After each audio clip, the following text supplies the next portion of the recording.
Hello there. In this video we're talking about the area of a sector.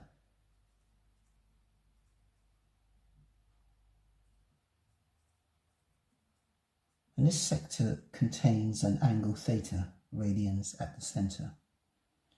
So sketch is always useful. So this is our sector here, shaded. Now, the way to look at this is to consider the sector a fraction of the circle. It's obvious here that this shaded area is a fraction of the whole circle. So if we write that as a fraction, we have the area of the sector, let's call it just A, as a fraction of the whole circle, which is pi r squared.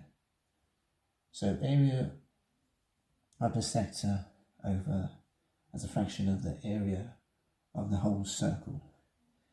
And that equates to theta, which is our angle here, as a fraction of 2 pi, because we know we have 2 pi radians for a circle.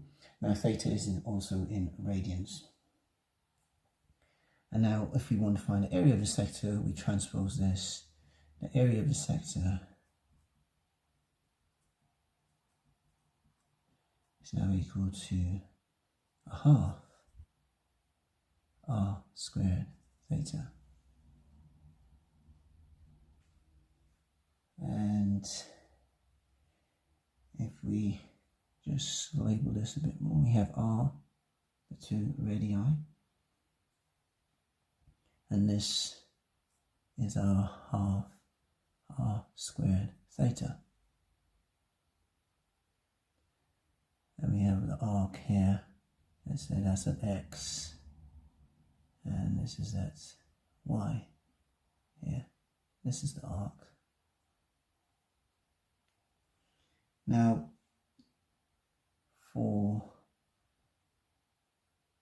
the length of the arc, which we have already, we indicated that one for the previous video. So just to summarize here, we've made use of two formulas. The circumference of a circle, 2 pi r, and its area is pi r squared. And we see the area of a sector as a fraction of the whole circle. And so we equate the fraction of the sector with respect to the area, the total area of the circle, to theta, which is an angle of the complete circle, which is 2 pi radians. Theta is in radians. This is important. And that gives us, we just spell this out, area of sector. Area of sector is equal to half r squared theta. Thanks for watching this video. My name is Alistair. I'll see you on the next one. Bye for now.